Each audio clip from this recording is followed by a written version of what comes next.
আপনি কি জানেন, আমি আর রহিম খুব ভালো বন্ধু ছিলাম। আমরা মানুষের আম কাঁঠাল চুরি করে খেতাম। আমি আমার বাবার কাজে একটুও সাহায্য করতাম না, সেই জন্য আমার বাবাও আমাকে বকে। আমার বাবা একদিন বলল, তোর মা শহরে কাজ করে, এখন যদি কাজকর্ম না করিস বড় হলে শিখবি কখন?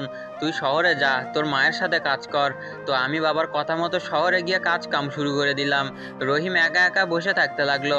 তার কয়েকদিন পর রহিমও কাজ কাম শুরু করতে লাগলো। 1 বছর কেটে গেল। আমার সাহেবেরা দেশের বাড়ি গেল। আমি আমার গ্রামের বাড়ি চলে আসলাম। রহিম আমাকে দেখে কি খেতে দেয় না বসতে দেয়।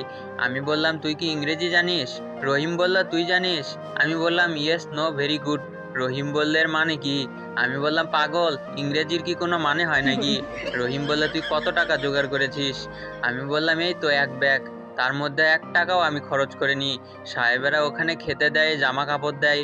রহিম বলল, আমি এই টাকার অর্ধেকও জোগাড় করতে পারিনি। সারাদিন